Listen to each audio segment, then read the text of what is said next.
Subscribe to take your place in this universe full of science fiction and horror stories, and go after the unknown, because some truths are hidden in the dark. The chamber loomed vast, a sprawling dome of silver and glass suspended in the boundless dark.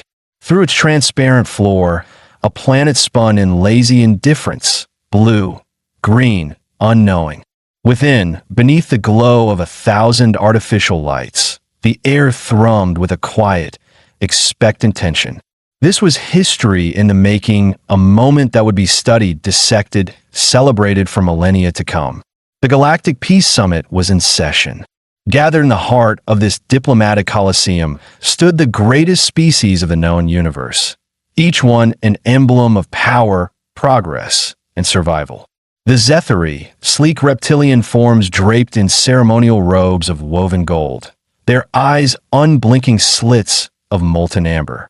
The Orivans, luminous beings whose translucent skin pulsed with quiet bioluminescence, their colors shifting in slow, deliberate waves, each hue a thought, an emotion, an unspoken declaration.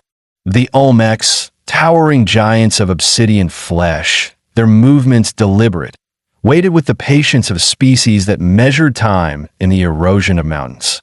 And at the center of it all, the humans silent, still waiting. A hand, dark as basalt, rose from the central dais, and with it, the murmuring of countless delegates dwindled into hushed reverence. Chancellor Red Hose of the Olmecs did not need to demand attention. He commanded it by presence alone. His voice, deep and measured, reverberated through the chamber like the grinding of tectonic plates. "The vote is final," he declared, his massive form casting elongated shadows across the chamber floor. "War, in all its forms, is abolished. From this day forth, the civilizations of this galaxy shall disarm. No more fleets, no more weapons, no more conflict." For a moment, silence hung heavy, fragile, stretched taut like a string that might snap at the slightest tremor. And then applause. A tidal wave of approval swept through the assembly, a chorus of affirmations rising in a dozen languages, 100 dialects. Delegates clasped hands, inclined their heads, their voices brimming with the fervor of the enlightened. A collective sigh of relief, as if the universe itself had exhaled, shedding the burden of war at last. All but one, Elias Carter, ambassador of Earth, remained still. His face, lined with the wear of years and the weight of knowledge, betrayed nothing. He had seen too much, lived too long in the shadows of human history, to surrender to the illusion of peace so easily. When the noise ebbed, he stepped forward, his voice cutting through the chamber's lingering reverie like the edge of a blade. "And if someone refuses?" The applause stuttered, faltered.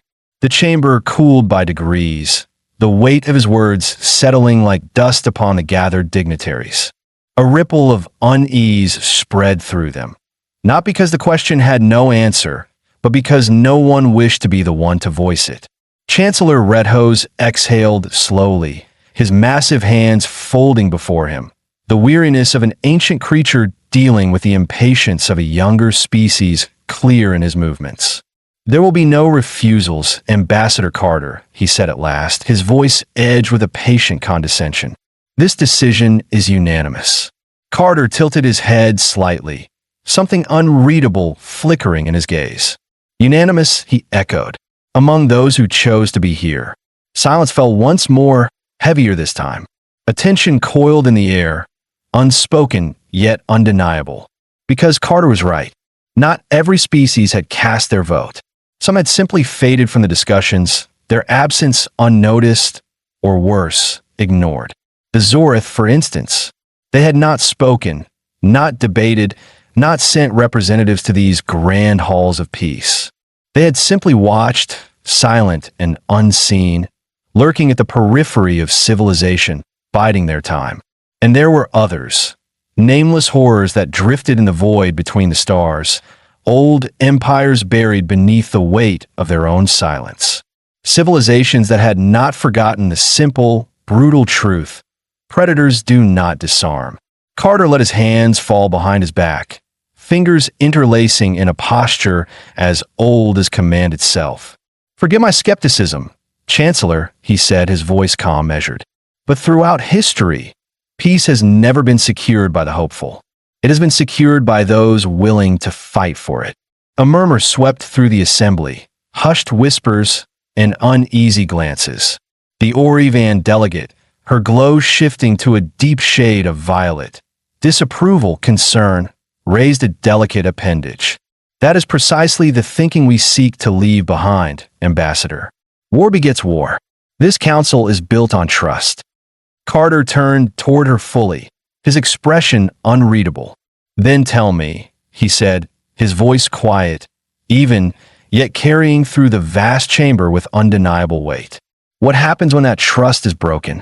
No one answered, because they did not know, because they had not considered the possibility. They were ancient, these species, evolved beyond the crude necessity of violence. They had outgrown war, cast it aside like a relic of their primitive past. They had forgotten the cost of peace, the price paid in blood and fire. Humans had not. Finally, Chancellor Redhose straightened, his expression firm, his voice final. "Earth will comply with the disarmament order." It was not a request. It was an expectation. Carter held his gaze, unflinching. "Of course." The Chancellor nodded, satisfied, and the summit moved on. Declarations were made. Treaties signed. Across the stars, weapons were decommissioned, war machines dismantled, entire armories cast into the cold abyss. The civilizations of the galaxy stepped into a new era, unburdened by the specter of war. But Earth complied only on the surface. Beneath the sprawling cities and verdant fields, in the depths of hidden bunkers and silent stations buried beneath layers of rock and secrecy, humanity's war machine merely slept. Their ships did not rust, they waited. Their soldiers did not retire, they trained in the shadows. Their weapons did not vanish, they were concealed in places no one would think to look. Because humans knew what the others did not. War was not a relic of the past. It was a certainty of the future. The stars beyond the viewport burned distant and cold, indifferent to the fragile struggles of those who live beneath their glow.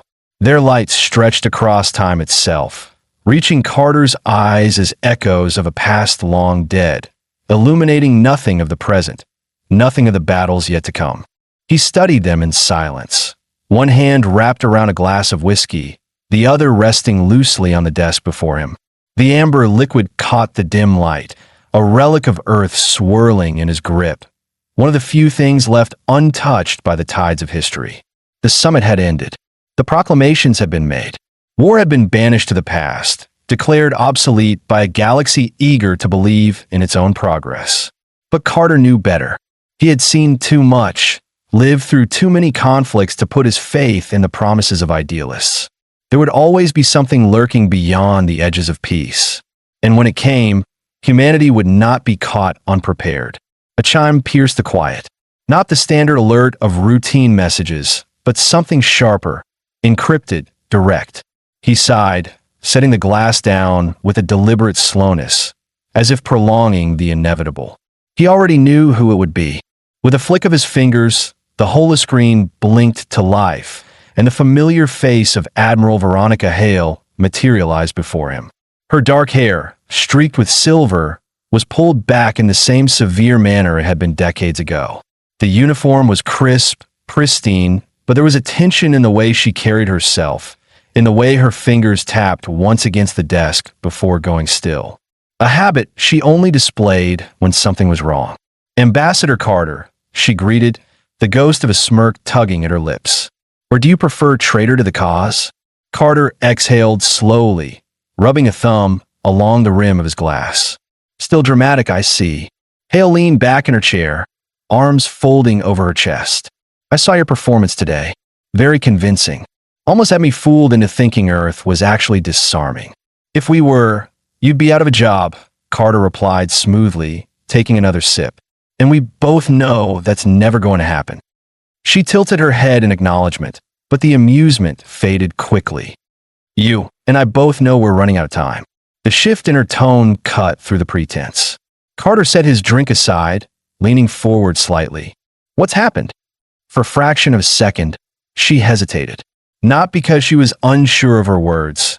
Hale was never unsure, but because what she was about to say carried a weight even she was reluctant to acknowledge. We intercepted transmissions, she said at last. Not between the Zorith and some fringe raiding parties. Between them and someone else. The chill in Carter's gut deepened. Who? We're still trying to piece that together, Hale admitted. But it's big, Elias. The encryption layers are beyond anything we've cracked before. And the signals are coming from places they shouldn't be. Carter narrowed his eyes. Meaning, she said, voice tight, some of them originated from inside council space. The silence that followed was heavy. The implications sank into the space between them, unspoken but undeniable. If the transmissions were coming from within the heart of the very government that had just declared the age of war to be over, then there were only two possibilities. Either the council was aware of it and was hiding the truth, or worse, they were being manipulated by forces they didn't even realize had infiltrated them. Carter's fingers curled against the desk. How certain are you? Hale's jaw tightened. Certain enough that I didn't send this over standard secure channels. I don't trust them, Elias. I don't trust any of them. He could feel it now, that shift in the air, the deep, gnawing certainty that something was moving beneath the surface. The Zorith had always been a threat, but they had been a known threat, a force of destruction that existed in the open, ruthless, but predictable. This was something else. A hidden hand moving the pieces before the board was even set. You think they're preparing for war, he said. Hale's eyes were hard. I think they've already started preparing. We're the ones still pretending otherwise. Carter leaned back, staring past her projected image, back to the stars outside his viewport. The council's decision had been final. The weapons of 1,000 species were already being dismantled, their fleets scrapped, their defenses turned to dust in the name of peace. And somewhere in the dark, something was watching. You want permission, he said, bringing his gaze back to her, to start moving pieces of our own. Hale didn't blink. You know damn well we should have started months ago. You also know that the moment we make a move, the illusion shatters, Carter countered. If we break the disarmament treaty, we don't just risk war with the Zorith. We risk turning the entire council against us. She exhaled sharply. And if we wait, we risk extinction. For the first time in years, Carter felt something stir in his chest. Not fear, not dread, but something older. Something sharper. A feeling he had buried long ago, when he had traded war rooms for negotiation tables. Instinct. Hill was right. If they waited for undeniable proof, that proof might come in the form of burning colonies and shattered planets. But if they acted too soon, they would be seen as the very threat the Council had feared humanity would become. The weight of the decision pressed against him. Finally, he exhaled. Start assembling assets. Quietly. Nothing that draws attention. Hale's lips pressed into a thin line. We're past quiet, Elias. No, he said firmly. Not yet. If the Council is compromised, we need to know who is pulling the strings. If there's another force at play, we need to know what they want. He held her gaze. We do not act in the dark. For a long moment, she studied him, expression unreadable. Then, with a short nod, she relented. Fine, she said. But when the time comes, I expect you to stop playing diplomat. Carter let out a dry chuckle. I was never much good at it anyway. The transmission ended. The room returned to silence, but the stillness had changed. The galaxy thought it had secured peace. Carter knew better, and soon, so would everyone else. The glow of distant stars painted the void outside the celestial dawn, their light cold and unwavering. Elias Carter had spent a lifetime among them, watching civilizations rise and fall beneath their silent gaze. They burned with the same detached permanence they always had, indifferent to the chaos unfolding below. The galaxy had convinced itself that peace had been secured, that war was a relic of the past. But Carter knew better. He stood at the viewport, arms crossed, jaw tight, staring past his own reflection into the endless black. He didn't need proof to know something was coming. He could feel it, like the subtle pressure before a storm, the weight in the air before a battlefield erupted. Hale's warning had been the first confirmation. Voss's call would be the second. The chime came, sharp and insistent. Carter didn't move immediately. He let the sound linger in the air, his thoughts racing ahead of him. Part of him had considered reaching out first. His fingers had hovered over the secure line for minutes before reason told him to wait. He had expected news, expected urgency, but what he feared most was confirmation of what he already knew deep down. When he finally turned, he pressed the panel on his desk with a controlled movement, watching as the holoscreen flickered to life. Nathaniel Voss's face appeared, sharp and shadowed in the dim light. The man was as composed as ever, his expression betraying nothing. His silver hair was combed back in that meticulous way, his uniform crisp despite the hour. Voss had always been a man of precision, a quality that made him both invaluable and deeply unsettling. "Ambassador," Voss greeted, his voice smooth, unhurried. "I trust you've had time to reflect on today's events." Carter exhaled. "You could say that." Voss gave the smallest of smiles, though it never reached his eyes. "Then I assume you already know why I'm calling." Carter stepped closer to the screen. "He'll brief me on what you found." But I doubt she had the full picture. "She had a piece of it," Voss corrected. "I have more." With a flick of his fingers, he pulled up another window alongside his own image. Lines of text and numbers scrolled down the screen in tight, efficient code. Intercepted transmissions. Encrypted communications. Carter's gaze sharpened as he scanned them. Some were fragments of language, half decrypted, others nothing more than signal traces with no clear origin. But then the star map appeared. Voss gave him a moment to take it in before speaking. "These are confirmed Zorith fleet movements," he said, tapping a section of the map, where red markers pulsed like slow heartbeats. "And these," another tap, a second layer of data overlaid in blue, "are recently decommissioned planetary defense zones, dismantled per the Council's disarmament order." Carter didn't need a second look. The overlap was exact. Too exact. His jaw tightened. They knew. Voss nodded once. They knew before the ink was dry. Carter inhaled through his nose, staring at the map as his mind raced. It wasn't just that the Zorith were moving. They were moving with purpose, striking in the precise places where the Council had just removed its defenses. This wasn't a lucky break for a group of warlords. This was planned, coordinated. Someone gave them this information, Carter said. Someone inside the Council, Voss confirmed. Or someone close enough to influence it. Carter's pulse quickened. That's more than a leak. That's sabotage.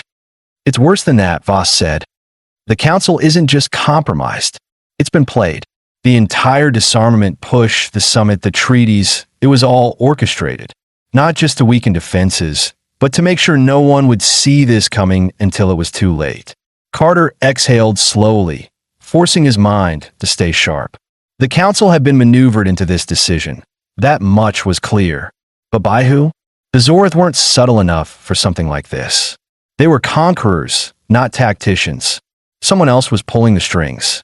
And you don't know who? Carter said. Voss's lips pressed together. Not yet, but we've identified something else. He tapped another command, and a single decrypted phrase appeared on the screen. Carter frowned. The text was in no known language, the symbols unfamiliar. Yet something about them felt wrong. We pulled this from one of the Zorith transmissions, Voss said. It's the only thing we could recover before the encryption burned itself. Carter studied the text, something unease curling at the edges of his thoughts. This isn't Zorith script. No, Voss agreed. It's not. A silence stretched between them, the weight of it settling deep in Carter's chest. The implications were clear. If the Zorith weren't the true architects of this, then there was another force at play, one no one had accounted for. Carter dragged a hand down his face, exhaling sharply. You want me to keep them blind, he said. Keep them thinking this piece is real. For as long as possible, Voss said. The moment they suspect we know the truth, they'll turn on us before we ever reach the real enemy. Carter's mind churned through the possibilities, through the inevitable fallout. They were already running out of time. He could feel the walls closing in, the threads of diplomacy unraveling before the first shot was even fired. And what about Hale? He asked. She won't want to wait. She's already moving, Voss said. quietly for now, reinforcing what we can without drawing attention. Carter's jaw tightened. And if the council gets in the way? Voss didn't hesitate. Then we'll deal with them when the time comes. Carter turned back toward the viewport, watching the stars burn, his reflection barely visible against the black. He had played this role for years, maintaining the illusion of peace while knowing the storm was inevitable. But this was different. This wasn't just war preparing to break out. This was something else, something deeper. And if they didn't uncover the truth soon, it wouldn't just be humanity caught in the crossfire. It would be everyone. The celestial dawn drifted through the void, its engines purring just beneath the threshold of human hearing. The ship had the sleek elegance expected of a diplomatic vessel, polished, unassuming, built for comfort rather than war. It was designed to move unnoticed, a seamless part of the grand machine that was the Galactic Council's vision of peace. But Carter knew better. Nothing went unnoticed. From his quarters, he watched the black expanse beyond the viewport, hands clasped behind his back, jaw tight.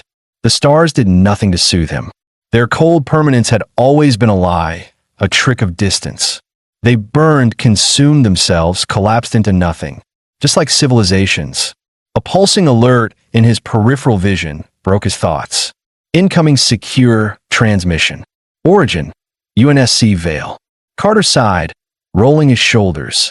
He had considered calling first, but part of him had hesitated.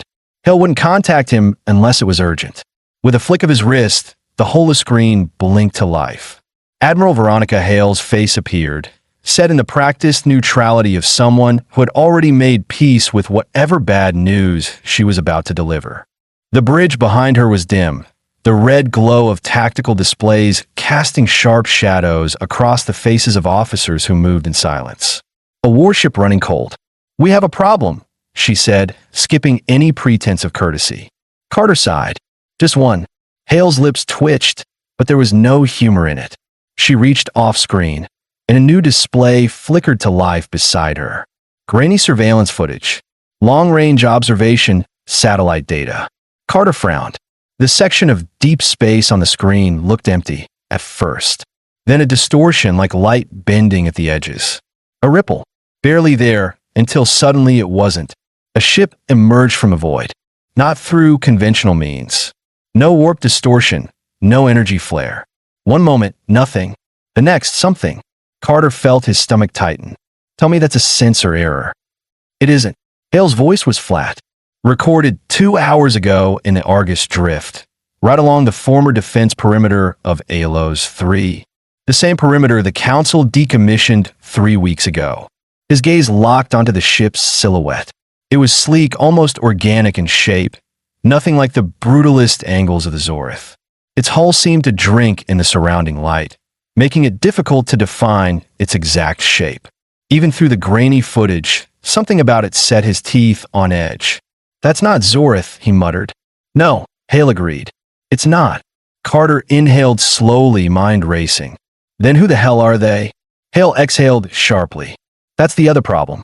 No transponder signal. No design match in any database. No recorded first contact attempts. Officially, this ship, this species doesn't exist." Carter's fingers curled against the desk. The unknown was dangerous enough. But the timing, it appeared exactly where we lost coverage, he said. "Where the Council made us blind." Hale nodded grimly. "And it's not alone. We've detected similar anomalies in 3 other sectors. Always in decommission zones. Always outside standard patrol routes." Carter didn't need her to finish the thought. He could see the pattern forming. The Zorith had been the distraction, the obvious threat. But something else had been watching, waiting in the shadows while the galaxy congratulated itself on disarmament. He turned back to the screen. "What's Voss saying about this?" Hale hesitated. That alone sent alarm bells ringing in Carter's head. "He's cautious," she said carefully. "More than usual. Told me to hold position, observe, report." Carter narrowed his eyes. "Voss never waits unless he's afraid of something bigger than us." "Yeah." Hale's gaze flickered. "That's what worries me." A silence stretched between them. Finally, Carter exhaled. "What do you need?" Hale leaned forward slightly, voice lowering. "Alos 3 was a ghost town after the disarmament order. But there's an old listening post buried under the southern ridge, deep enough underground that the council never bothered stripping it. If we can reactivate it, we might get real-time data on whatever this is. Movements, signals, something more than shadows. Carter rubbed his temple. And you need me to convince the council to look the other way while you dig through restricted sites. Not the whole council, Hale corrected. Just enough of them to keep the bureaucrats busy while we work. Carter stared at the ghostly ship flickering on the screen. He had spent years negotiating with politicians, warlords, and the worst humanity had to offer. But whoever these newcomers were, they weren't playing by the same rules. He looked back at Hale. I'll handle the council. She nodded once. And I'll handle everything else. The transmission cut out. Silence returned. Carter turned back toward the viewport. But this time, his reflection unsettled him. He had spent years pretending humanity had a choice. That peace was something they could decide to keep or break. But this wasn't a choice. It never had been. The halls of the Galactic Council shimmered with artificial sterility, their pristine white floors reflecting the soft glow of ambient lighting. Every detail, from the subtly perfumed air to the mathematically precise temperature, had been engineered to project an illusion of control, stability. But to Elias Carter, it all felt like the silence before a storm.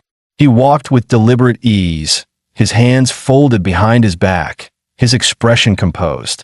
A diplomat's face. He had worn it so well for so long that even he had started to believe it. But today, beneath the calm exterior, there was unease coiled tight in his chest. Unknown ships in decommission zones. Silent movements where there should be none. The Zorth distraction was working, and the Council, so convinced of their own wisdom, was blind to the true threat. Their disarmament had left them vulnerable by design, and Carter wasn't certain they would wake up in time to stop what was coming.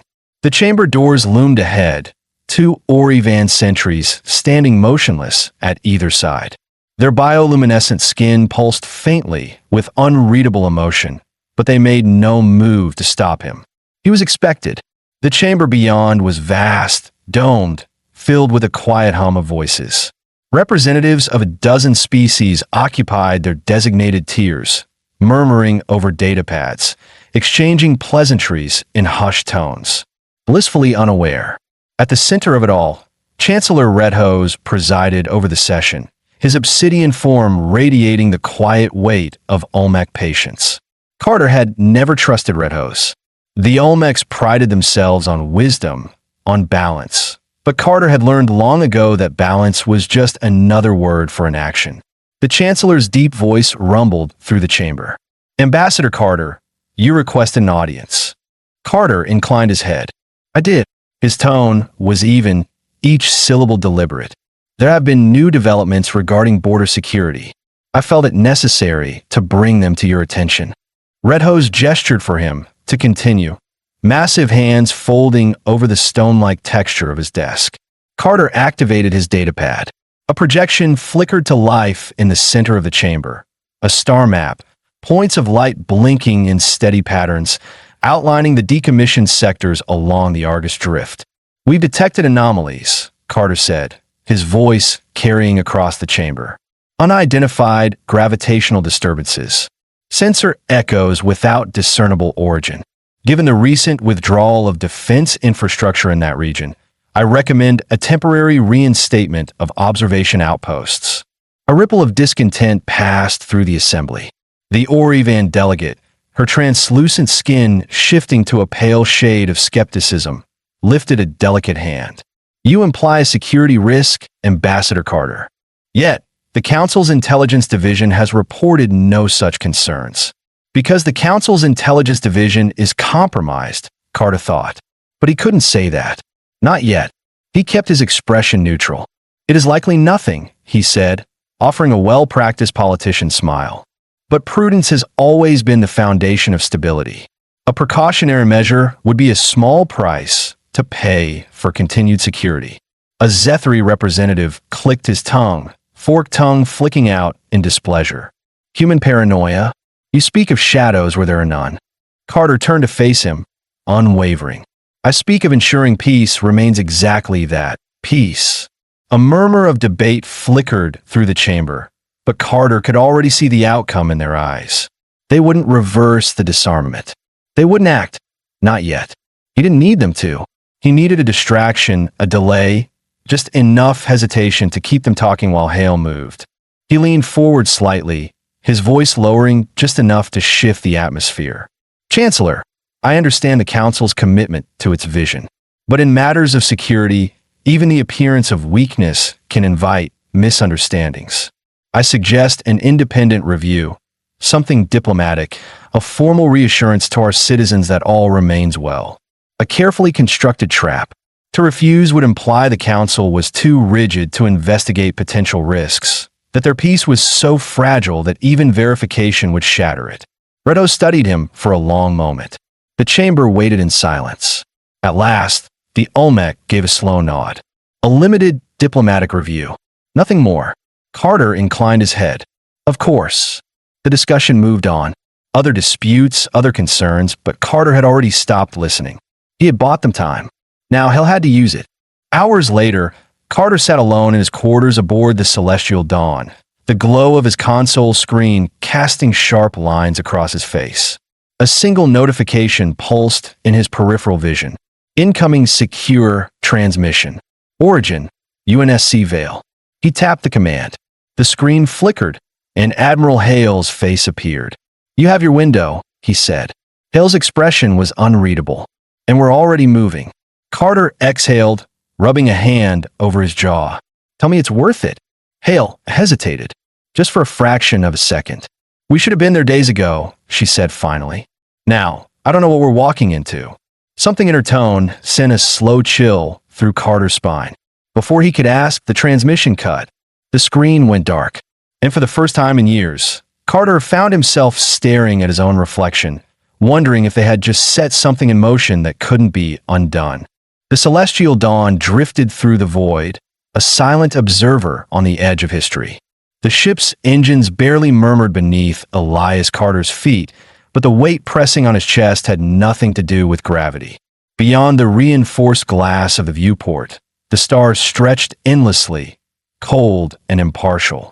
They had borne witness to empires rising and crumbling, to alliances forged in desperation and broken in betrayal. Tonight, they would witness something else. Carter stood motionless on the bridge, his hands clasped behind his back as he studied the tactical display.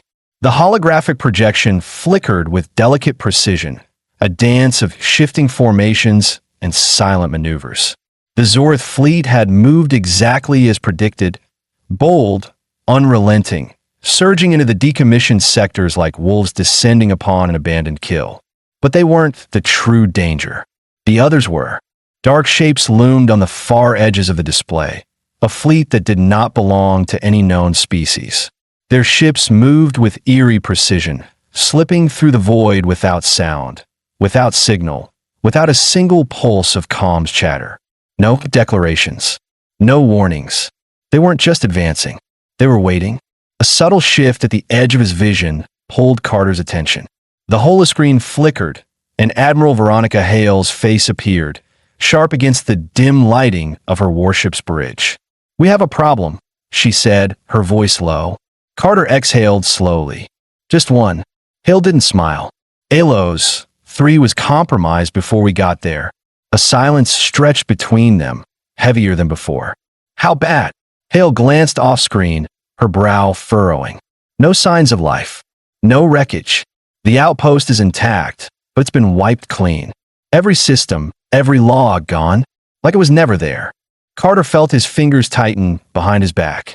And the surveillance records? Erased, Hale said, but not just deleted.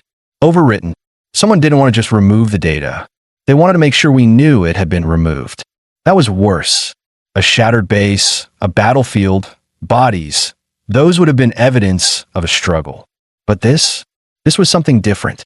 This was control. Carter turned back toward the display, staring at the silent movements of the unknown fleet. We need a new plan, Hale said. No, Carter's voice was quiet, but absolute. We stick to the plan. We draw them out. We make them react. Hale studied him through the screen, searching his face for doubt. And if they don't react the way we expect? Carter didn't look away from the display. Then we learn something new about them, and we prepare for the next move. Hale exhaled through her nose, shaking her head slightly. This is starting to feel less like a strategy and more like a gamble. Carter allowed himself the faintest smile. Everything is a gamble. The trick is making sure we're the ones still standing when the dust settles. Before Hale could respond, an alert pulsed across the tactical display. The unknown ships had changed formation. For the first time, they acknowledged the Zorth fleet. Hale saw it too. What are they doing? Carter didn't respond. He watched as the fleet shifted, not into an attack pattern, but something else. The Zorth hesitated. That alone sent a chill down his spine.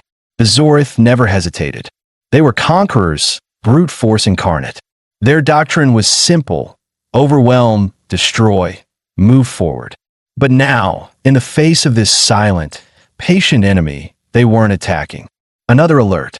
A transmission. Not from the Zorth. Not from the Council. From them. The bridge fell into silence. One of the officers swallowed audibly. They're hailing us.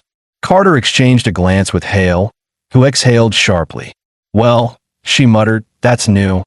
Carter turned back toward the screen, his expression unreadable. The weight of this moment pressed against him. A first contact. A confrontation. A chance or a trap. Hale's voice was barely above a whisper. What if this is exactly what they want? Carter exhaled, the weight settling fully onto his shoulders. Then it's too late to stop now. He turned to the comms officer. Put it through.